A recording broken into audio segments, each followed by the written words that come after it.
I mean, it's one of the things about this is, I mean, I think everyone is fascinated by it. I mean, everyone is absolutely blown away at the current capability and wondering what the potential for the future is and whether or not that's a good thing. I think it's going to be a great thing, but I think it's not going to be all a great thing. And that is where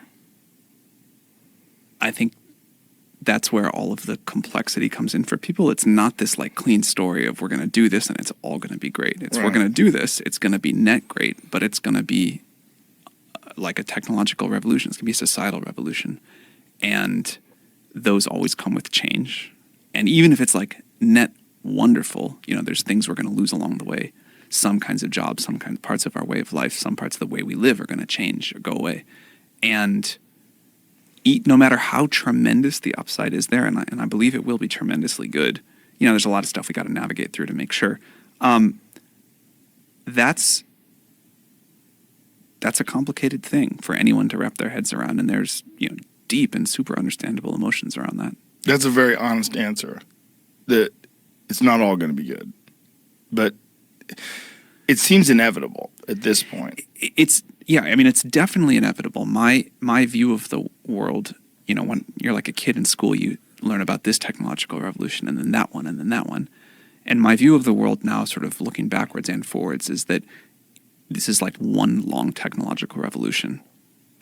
And we had, first we had to figure out agriculture so that we had the resources and time to figure out how to build machines. Then we got this industrial revolution, and that made us learn about a lot of stuff, a lot of other scientific discovery too. Let us do the computer revolution, and that's now letting us, as we scale up to these massive systems, do the AI revolution. But it really is just one long story of humans discovering science and technology and co-evolving with it. And I think it's the most exciting story of all time. I think it's how we get to this world of abundance. And although we do have these things to navigate, and there will be these downsides, if you think about what it means for the world and for people's quality of lives, if we can get to a world where the cost of intelligence and the abundance that comes with that, the cost dramatically falls, the abundance goes way up. I think we'll do the same thing with energy. And I think those are the two sort of key inputs to everything else we want. So if we can have abundant and cheap energy and intelligence, that will transform people's lives largely for the better. And I think it's going to, in the same way that if we could go back now 500 years and look at someone's life, we'd say, well, there's some great things, but they didn't have this, they didn't have that. Can you believe they didn't have modern medicine? That's what people are going to look back at us like, but in 50 years. When you think about the people that currently rely on jobs that AI will replace, when you think about whether it's truck drivers or automation workers, people that work in factory assembly lines, what, if anything, what strategies can be put to mitigate the negative downsides of those jobs being eliminated by AI? So I'll talk about some general thoughts, but I find making very specific predictions difficult because the way the technology goes has been so different than even my own intuitions, or certainly than my own intuitions. Maybe we should stop there and back up a little. What were your initial thoughts? If you had asked me 10 years ago, I would have said, first, AI is going to come for blue-collar labor, basically. It's going to drive trucks and do factory work, and, it'll handle heavy machinery. Then maybe after that, it'll do, like, some kinds of cognitive labor, but it won't be off doing what I think of personally as the really hard stuff. It won't be off proving new mathematical theorems, won't be off, discovering new science, won't be off writing code. And then eventually, maybe last of all, maybe never, because human creativity is this magic special thing. Last of all, it'll come for the creative jobs. That's what I would have said. Now, it looks to me like, and for a while, AI is much better at doing tasks than doing jobs. It can do these little pieces super well, but sometimes it goes off the rails. It can't keep like very long coherence. So people are instead just able to do their existing jobs way more productively.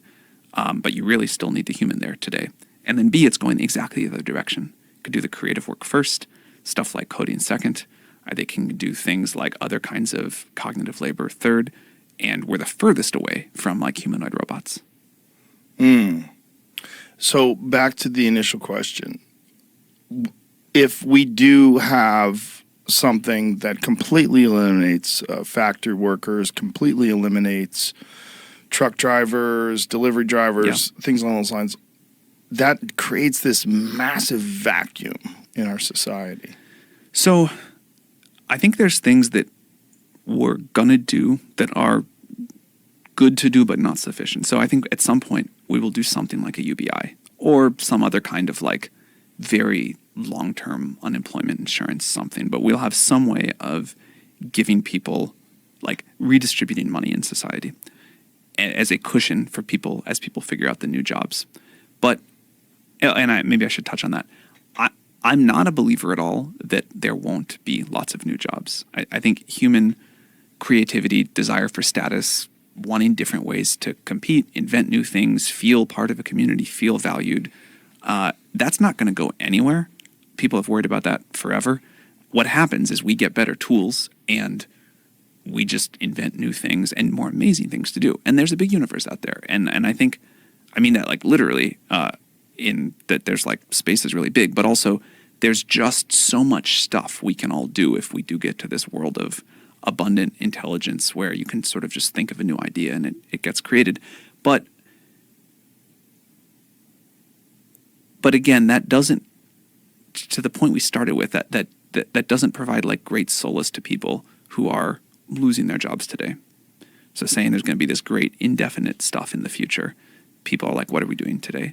So, you know, I think we will, as a society, do things like UBI and other ways of redistribution, but I don't think that gets at the core of what people want. I think what people want is like agency, self-determination, the ability to play a role in architecting the future along with the rest of society, the ability to express themselves and create something meaningful to them. And also, I think a lot of people work jobs they hate, and I think we as a society are always a little bit confused about whether we want to work more or work less. But somehow that we all get to do something meaningful and we all get to play our role in driving the future forward. That's really important. And what I hope is as those long-haul truck driving jobs go away, which, you know, people have been wrong about predicting how fast that's going to happen, but it's going to happen. We figure out not just a way to solve the economic problem by like giving people the equivalent of money every month, but that there's a way that, and we've had a lot of ideas about this, there's a way that we like share ownership and decision making over the future. A thing I say a lot about AGI is that everyone realizes we're going to have to share the benefits of that, but we also have to share like the decision making over it and access to the system itself. Like I'd be more excited about a world where we say, rather than give everybody on Earth like 1/8 billionth of the AGI money, which we should do that too, we say you get like 1/8 billionth of a 1/8 billionth slice of the system. You can sell it to somebody else. You can sell it to a company. You can pool it with other people. You can use it for whatever creative pursuit you want. You can use it to figure out how to start some new business. And with that, you get sort of like a voting right over how this is all going to be used. And so the better the AGI gets, the more your little 1/8 billionth ownership is worth to you.